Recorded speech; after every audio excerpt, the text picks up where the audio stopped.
The views, information, and opinions expressed during the following program are solely those of the individuals involved and do not necessarily represent the views of Access Communications, its representatives, or its employees. Welcome to Planting Seeds, Philanthropy in Saskatchewan, a show where we aim to connect you to the donors and charities making an impact across the prairies. I'm your host, Victor Roman Morrow, from the South Sask Community Foundation. I hope you enjoy the show.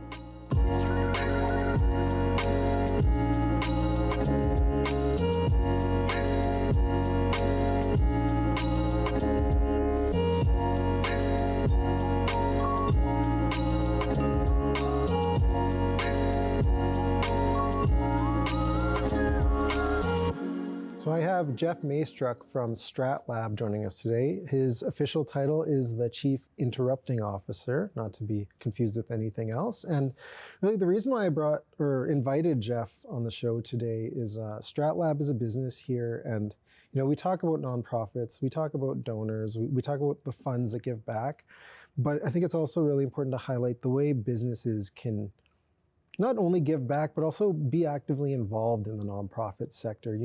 Just because you're a for-profit business doesn't mean you can't be part of that nonprofit sector. And I think StratLab, as we'll learn, does a really good job highlighting how that can be. So welcome to the show, Jeph. Thanks, Vic. Is there anything else you'd want to mention about your background, your haircut, anything like that? Jeph and I know each other from years ago. So.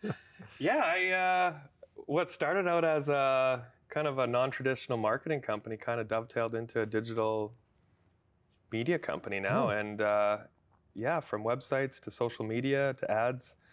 I say non-traditional just because we don't have a lot of rules around the office, which to me, we retain some of the best people in the world for what we do. But when you asked about talking about nonprofits and marketing and the way businesses can be involved, I mean, I've said for years now, the About Us page on your website is one of the most important pages because that's where I can tell if you have community partners, if you do anything outside of business. Yeah. And my keynote for the last how many years has been outcare the competition, how marketing has changed. And really it's, as a company, you have to be partnering with somebody in the community because if you're not, I think your competitors are and I want to go support them. So our world's changed and I feel like if you don't care about community, your customers all of a sudden won't care about you. And so the opposite is also true. And one of our beliefs starting out at StratLab was, and I think in university, I found out like most companies, they called it corporate social responsibility at the time, which is a really nerdy term for caring about something. Yeah. But all of the big companies at the time were doing something cool in the community. And so we kind of had the idea of like, well, if we're going to be a big company at one point, let's just do it now. And so we've always had a very big proponent for helping nonprofits and doing things in the community just because, I mean, we're born and raised in Saskatchewan. If you're not helping or volunteering, it's almost like, what? You have to, like, that's what you do if you were born here. Yeah. So yeah, it's been a wild ride, but we still, when people say, oh, you work with a lot of nonprofits, in my heart, I'm like, I love that because we don't have any ongoing contracts. It's not we're not a phone company where we lock in for 3 years. It's if you can't afford to pay us, tell us. We'll figure out a way. Yeah. And so it's been a cool way to grow. And I like to say that we're a really valuable company in the room if you're a nonprofit, just because we can figure out ways to help in non-traditional ways. You got to shut me up, Vic, because I will keep talking. You know me. I don't shut up. I'll join back in about 20 minutes. As you walk off. No, I appreciate that. And I guess for me, kind of as a bystander, just to kind of put context, like Jeph and I have known each other for, I don't even know how many years now, 15 or 20. Probably somewhere in there. So I remember when StratLab first started and I felt like you guys were kind of getting your feet on the ground. And then to be honest, in my mind, it's kind of like fast forward 10 years later and I'm seeing, for example, you're doing a lot of nonprofit workshops, you're working with nonprofits, you go to kind of charity or nonprofit websites in the Regina area and it's not uncommon to find a StratLab logo on there or shown that was, I think, does it say made with love by StratLab? Is that usually what it says? That's been our tagline for a while now. So maybe take me through the journey of like, as you found your footing and as you became more involved with nonprofits, like, was there any kind of aha moments where you realized things that were going to work or that you wanted to focus on that more, or did it just kind of happen organically?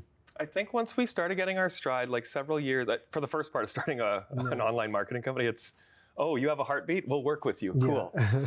But after a while, the one tagline I used to always tell people is, I like to do things I can brag to my mom about. Mm-hmm. And at an early age in business, I couldn't go to my mom and say, hey, you should see this contract I just landed. Like, we're making money. Yeah. She didn't care. Yeah. But what she did care, and my mom worked with people in the disability sector all her life. Once we started working in the disability sector, I could have an honest conversation with her about my client who I was working with, why I care so much about them. And then she'd teach me about them. Yeah. So at an early age in business, I realized, and every nonprofit has a board. Mm-hmm. Every board member is generally a part of a business. Mm-hmm. And so I think the other aha moment was, just because you're doing good work over here, doesn't mean over here doesn't find out. Yeah. Now, the trick is you can't brag about it. You can't say, hey, look, we're helping all these nonprofits. No, you have to keep saying yes and keep delivering and keep helping. And like the one, we've been working with like Creative Ops in Regina like almost 10 years. It's been at least 8 or 9 years since, and I think we've rebuilt the website 3 or 4 times now. But it's that relationship of we care, we don't lock you into anything. So it's basically an a la carte model of we want to keep your costs as low as possible, because early in the day, like working with Carmichael Outreach, we realized like any dollar that was going to marketing wasn't going to serve the community. And so early on, I think we realized too, is that if we can keep your cost at the bare minimum, well, you can actually serve the people you need to serve. And in my heart, I know it's a slower growth model just because margins aren't there and you're not making a lot of money. Like we don't make a lot of money off nonprofits. Yeah. But in the end, I can brag to my mom about all these people I'm working with, and their boards find out about us. And so, like I said, it's a slow growth model, but I don't think I would do it any different. I love talking to a nonprofit person, you know, that's overworked and they've been on their feet all day and they're just taxed, and you can just smile at them across the table saying, we're going to take care of you. We're going to help you. I believe in what you're doing. And as long as you got a vision, is that powerful? And that to me is like nonprofits need to start pitching that vision to for-profit companies like ours, because every now and then you might find somebody like myself that says, what do you need? Can I help? Can I do something for you? Can I take something off your plate so you can do what you do best? That's what I love about it. And I still before we got him, like, we had a meeting last week and I'm like, I got charged up because I'm like, you need a vision. I want to help you. I want to grow something, but I need that. I want to know how you're going to impact the community. Yeah. Because I will jump on that in a heartbeat. What I really like, and like, obviously your passion comes through, but you can tell though that even having a business that's focused within that idea of like, how can we give back? Even though you're, again, like you say, it's like you're getting paid from a nonprofit. It might not be the same rates, but at the same time, you can know you're saving them money, you're finding them efficiencies, you're teaching them tools and giving them tools that they can use for years, especially when it comes to, you know, just things that are important within marketing and social media, training, things like that, that you're not only helping them now, you're helping them market themselves later with the smaller budgets, which is always the challenge, is how do we do more with such a confined budget? And that to me is there's no nonprofit that's out there being like, we have too much cash. Like, can we get rid of some of this? And so a lot of what we've done, and this is why we do a lot more education lately, is we kind of say to people, we don't wake up and be like, oh my God, I want to run your social media. Yeah. What we want to do is actually teach the person that runs your social media, like, here are the tricks, here's what, like, on Friday we did an AI workshop, which there were some nonprofits in there that I know that they're smarter because they came to that. And so it's those things of teaching people to fish so they can figure out a way to do it on their own and then always come back if they need it. But it's very fulfilling when you see somebody, that look in their eyes, you know, when the eyes crinkle a little and they're like, thank you, like an actual thank you, that will never get old to me. Yeah, absolutely. And marketing, as we mentioned, like in the nonprofit sector, I think as a whole, marketing is such an uphill battle.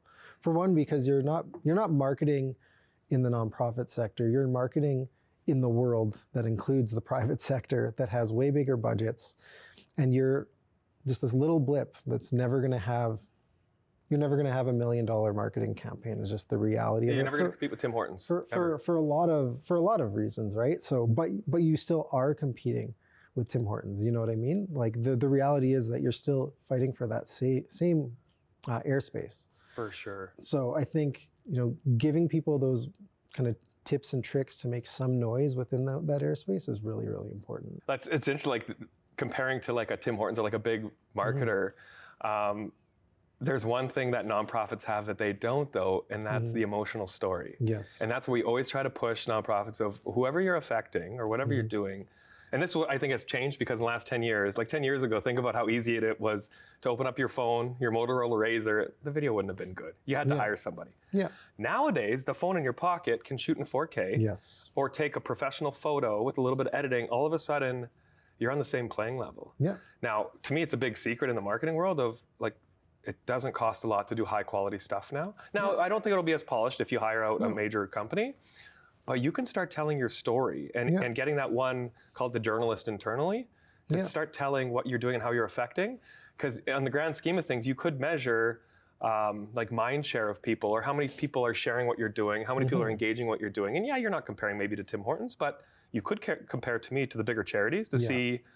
And like there's national charities that to me don't have a lot of local presence that to me is my competitor is people sending money or donating money to a national charity where you don't actually see who is affecting. Whereas here in my community, I could name a dozen charities that if you give them money, that will actually literally impact somebody in your backyard. Yeah. That's the cooler point. Yeah, and I like what you mentioned just about being able to pull out your phone and make content. And that's one thing that I've stressed before as well to nonprofits is that like there's a time and place for everything. Like you can't make a TV ad out of your, well, actually you can, but it's different, right? Like people expect different types of videos and different types of stories depending on where they are. So when it comes to trying to bolster your social media presence, like a story that's quickly told on a phone and that's authentic and raw. And actually we experienced this even at the foundation. We did a really quick phone video with our executive director, Donna, where she was just thanking people, something we put together and planned in like 15 minutes. And at the same time we had ads running on a TV channel that we also put up on social media, but those were like well-polished ads, different sort of purpose.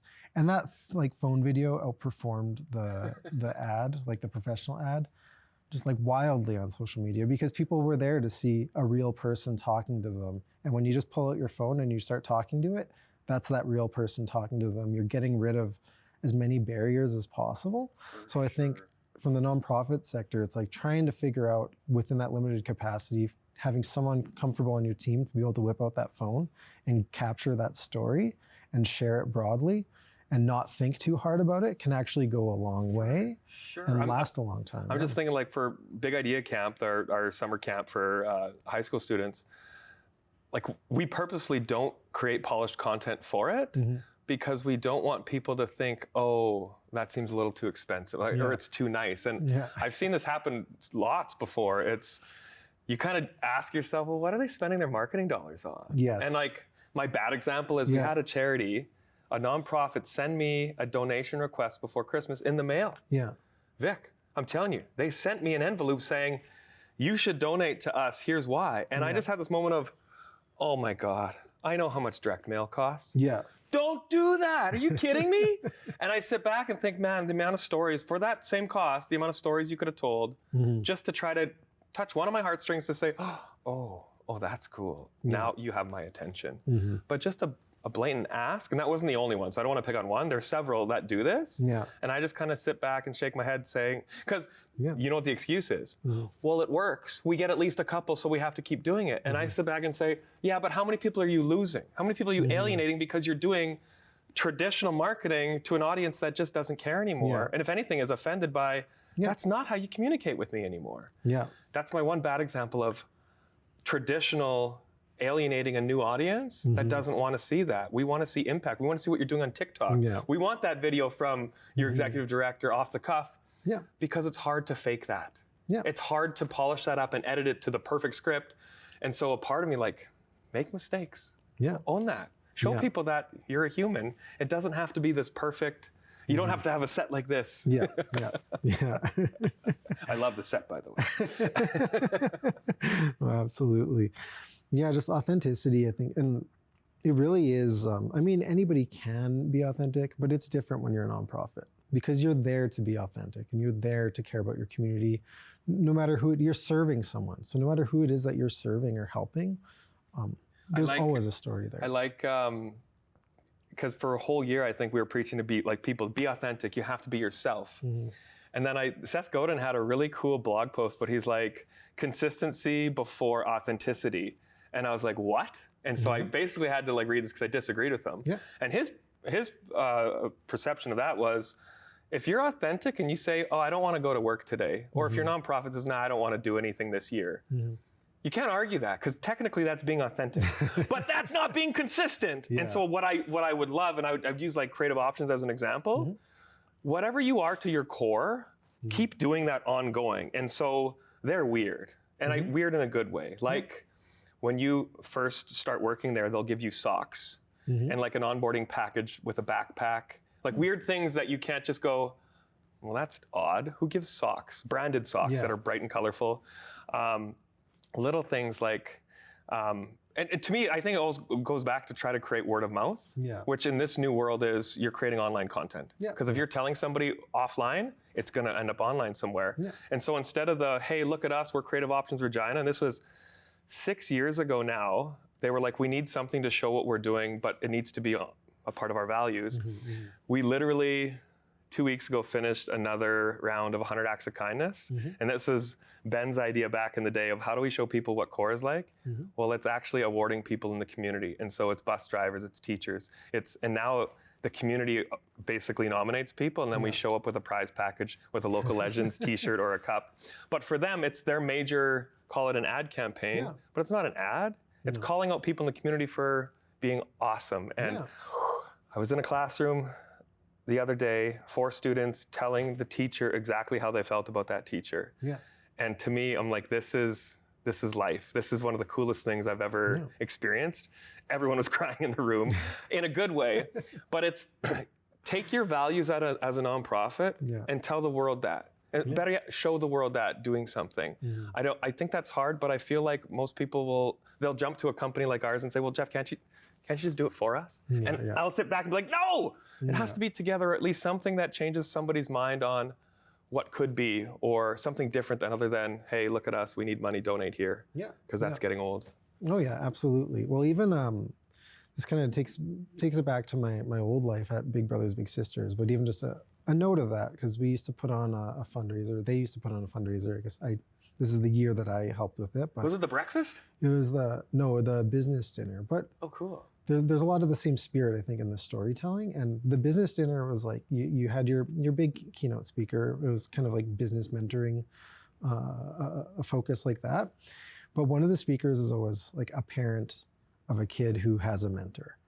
And the year that we hosted it, like that parent's story just like stopped the entire room.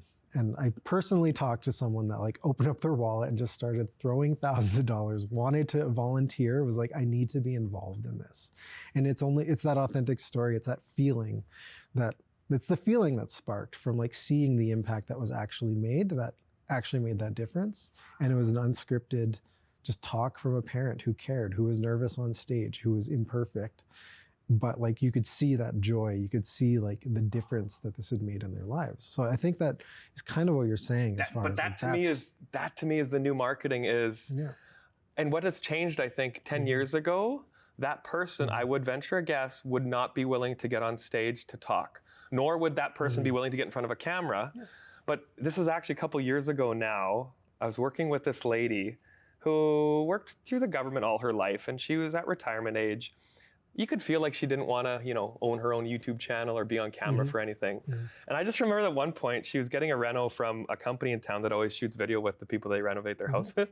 And on a call, she says to me, do you think they'll want to film my house? Like, I'd talk on camera. And I just sat back and I realized, something's changed. I would usually have to try to get her to talk on camera. She was asking me to be on camera. So nowadays, and this, I think it was same story, but it was for Hope's Home, the impact in PA and this family that Hope's Home literally, like I don't want to sugarcoat, they saved a life. It was so impactful. Like I'm getting chills talking about it because I remember when we were filming it, Kelsey, Brandon, and I, we're all in tears watching this family basically pour their heart out, thanking. That was played at the fundraiser, and I still remember there was a pretty prominent business guy yelling at Brandon out in the hall, and I was like, what was that about? He was mad because the video had influenced his table to donate more. And it's those moments that I'm like, a traditional ad campaign will never do that. I want to say never, because it could possibly. if you're Dove, maybe. Yeah. But we don't have Dove budgets. And most nonprofits aren't working with that. What they're working with is people and smaller companies like ours that want to show up with a camera to PA and say, would you be willing to tell your story? Yeah. And so I think the biggest takeaway for nonprofits is ask. If someone's willing to get on camera or talk to you or leave you a testimony or talk about impact, and do that as much as you possibly can, and even a little as possible as you can. Do it a couple times a year and see the response you get, because I'd be willing to bet you're going to get a lot of people saying, hey, I have a story, or better yet, how do I get involved? I love what you're doing. Can I help some way? The one thing you started to talk about there, and maybe I'll get some insight on you, as far as like nonprofits don't have time, and they don't have money for marketing, right? So what do you think would be kind of a gold star? Like, how many stories should maybe like a grassroots organization look at trying to capture in a year? How many people should they try to talk to? Is there benchmarks, anything like that you might recommend to certain people? I would, like in my heart, I'm kind of like, it depends on the organization, obviously. If you can even focus to start, like even one a month or one a quarter, don't put too much on yourself, because that's a way to burn out and get frustrated and quit. But if you set the goal for a story a month, that's not too much. Literally, week 1, you could make your short list. Week 2, you could email people out. Week 3, you could follow up and schedule. Week 4, you should have that story. Yeah. But I would you want to make it something repeatable, so it's not hard. Yeah. As silly as it sounds, using chat to help you come up with questions, come up with the script, come up with a bunch of that could be easy. But the hardest part, I think, is going to be to start. You know how this world is. It's after the first one, it's, oh my God, that was way easier than I thought. Yeah. Once you get on a plan, and that to me is, you can't just do a one-off. It's got to be it's stories from donors or stories about impact. And tell people you're trying to get 12 in the row. So if you don't want to do this month, that's fine. Yeah. But next month or the following month. So to me, a part of it is, I think, just getting smart about, if you don't have a budget, be very, very flexible with your time. Yeah.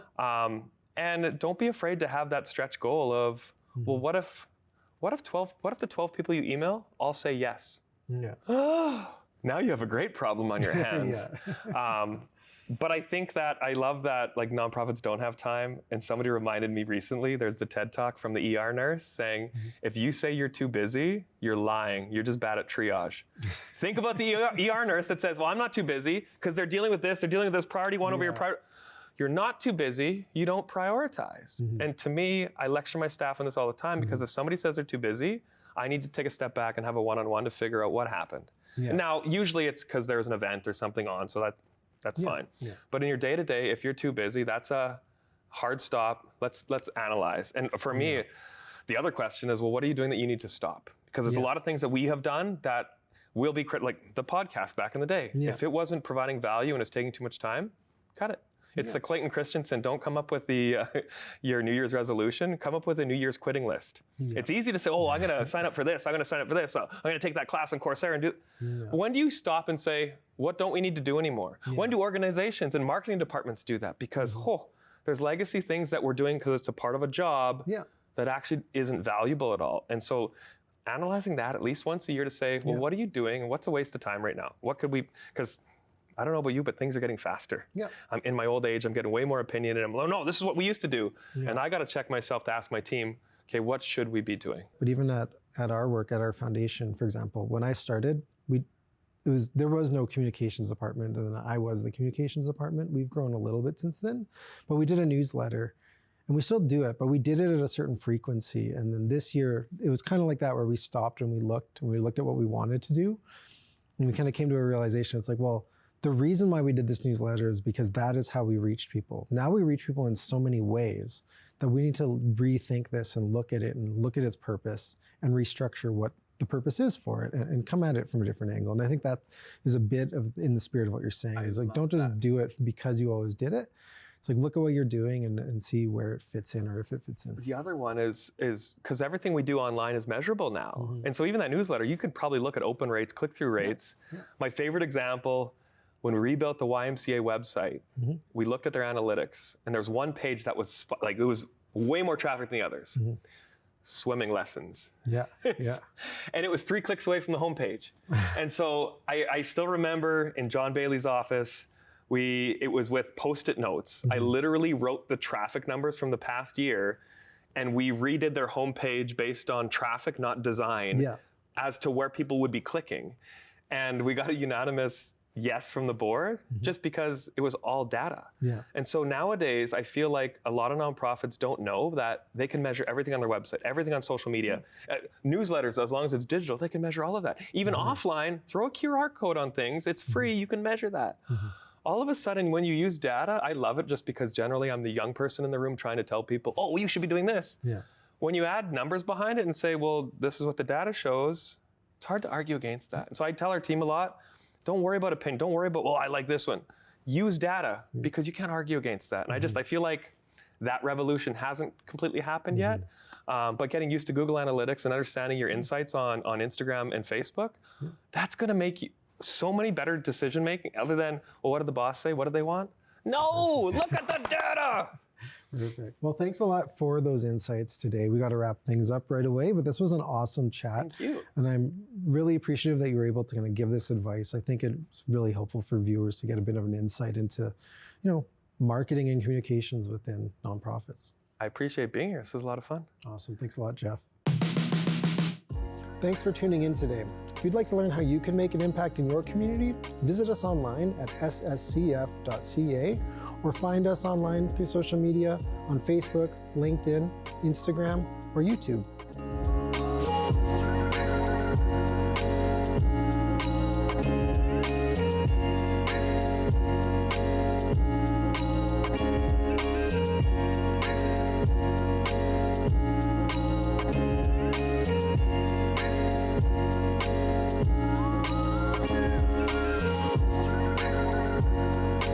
If you'd like to share your feedback on the program you just watched, contact us today